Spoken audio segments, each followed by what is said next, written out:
The hardest part of trying to play Magic is when you're losing and you're just getting beat up over and over again by either better decks, better deck building, better variants, all of these things we were talking about in the last previous episodes of Just Jack, Chat, and Philosophy. I think that's really important to kind of just go back to your roots. What is it that makes you happy? What is it that makes you smile? When you look at Magic, is it like some goofy card? Is it goblins? What is it that makes you enjoy the game more than anything else in the world? Because ultimately, that's why we play. We play because we love it. Now, when you're losing, do you still love it? Now, that might be another topic for another day. But having fun while your opponent's beating you is a really important skill to have. You have to be willing to watch your opponent win a couple games, so hopefully in the future they watch you win a couple games. And the best advice that I can have for this is just find what makes you happy. What is the thing that when you started playing Magic, it really boiled your blood in a good way? When you saw two interactions and you were like, yeah, I want to do that. I remember the first time that I saw Ringleader, and I was like, oh my god, you get to draw cards in my aggressive red deck? This is insane! And it just put this smile on my face that I still have to this day. There's a certain thing that happens in Magic that you love. There's cards that you enjoy playing. There's archetypes that just make your soul sing. And it's unique to each person. I can't tell you that playing Control will make you happy. I can't tell you that playing Goblins will make you happy.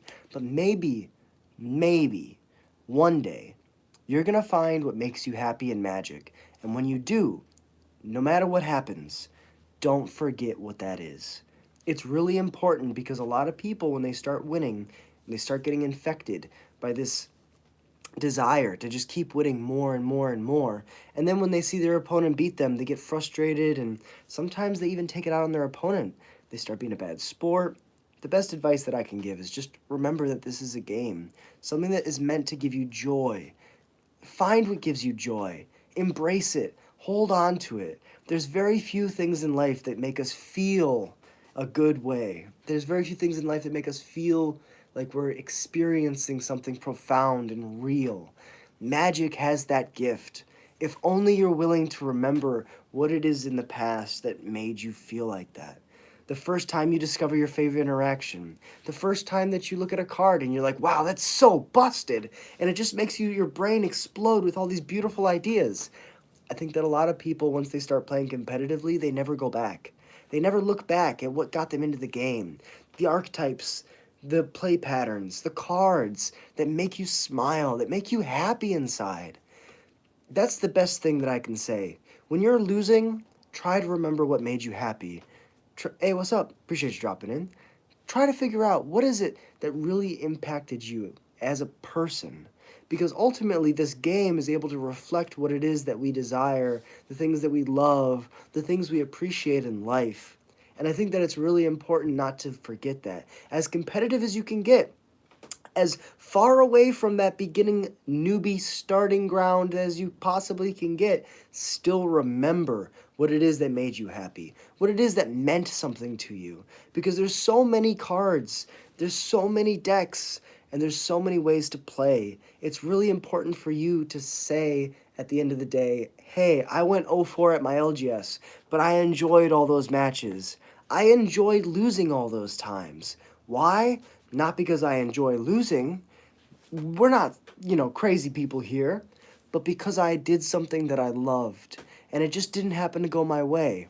Whether you win or you lose, you're still having fun if you're playing what you love.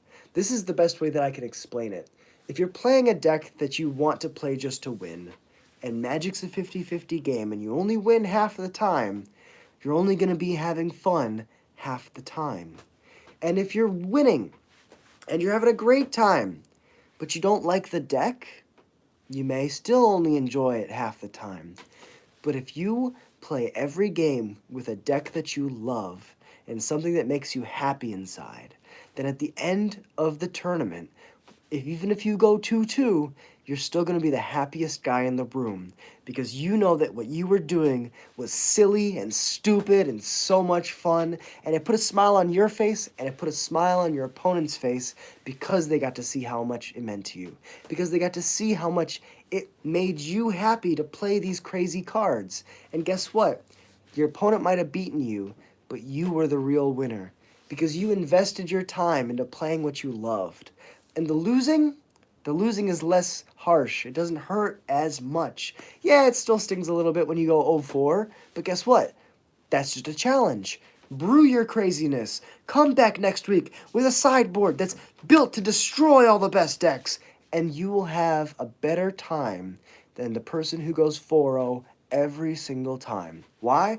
Not because losing is fun, but because fun is better when you're doing what you love. Playing the game is better when you're doing something that really means something to you. If you're a control aficionado and it makes you feel good to play control, then play control. If the best deck's an aggro deck and you love control, what are you doing playing aggro? Play that control deck. Get run over, but guess what? Still have fun doing it. If you love playing combo decks, you like really janky 4-card combos in a format like Modern, which has the most removal of any format, still do it. Do it because, not because it's good, but because it put a smile on your face. And this is a game that we play in our free times. And in the free time that we have, we should be enjoying ourselves and desiring to lift each other up and to laugh instead of just divulging into a competitive mindset where, okay, what are the angles that I can get to potentially eke this win out? Those are good puzzles to have. It's good to have that mindset in a competitive environment, and especially when you're around people who are challenging you to get better. But do that with the deck that you love. You might get just as many wins as the guy who's playing the best deck. Not because your deck is better, but because you're more invested and more willing to change things to try to make it interact with the meta in a positive way. If you feel like you're trying too hard and you're losing and you're constantly frustrated with the game, I would challenge you in Magic to just take a step back, not walk away from the game, but try to remember what it is that when you started playing really gave you inspiration. What gave you hope? What was it that when you started playing you were like, ah, yes, this is the deck. This is why I play. And maybe if you're in like a lull competitively, even if you're doing really well competitively, every once in a while, go back to the thing that made you start playing, the thing that made you love Magic, and try it again. Maybe you have some new cards. One of my favorite things when I was not full into goblins, I loved goblins, but I was still trying to brew other janky combo decks. One of my favorite things was to brew a deck, play with it, goldfish it by myself, and then take out goblins and goldfish goblins by myself. If you want one thing to take away from this, I would say brew your favorite deck and keep it in your bag. Have it on standby for those games where you're frustrated at the end. And then say, hey, can we play one more? But I got a different deck. And take out your favorite deck. Show it to them. Show them what's up. Make it apparent to them that really it's so important to have fun and less important to just win. I think that it's really, really difficult to get through the hard times if you're not enjoying what you're doing. Exactly. That's exactly what I'm saying. You really need to be willing to go back. Go back to what it is that when you first started playing Magic gave you that sparkle in your eyes, made your heart light up, made your soul sing, because those are the things that will get you through the hard times. I always tell people, I probably spent 4 years going 0-4 with my bad decks. But you know what? I did it every week, and I was the happiest guy in the room the entire time. Not because I was winning, not because I'm like some crazy person who enjoys losing, but because I had fun. And having fun is what the game is supposed to be about, and your opponents also have more fun when you're having fun. So if you're losing, if you're frustrated with the game and how it's been going, I would challenge you. Figure out what it is that you love about Magic. What is it that made your soul sing? And go back to that. Am I crazy? Is that something insane? Let me know in the comments down below. I really appreciate you being here. Till next time, I'll be streaming later. Peace.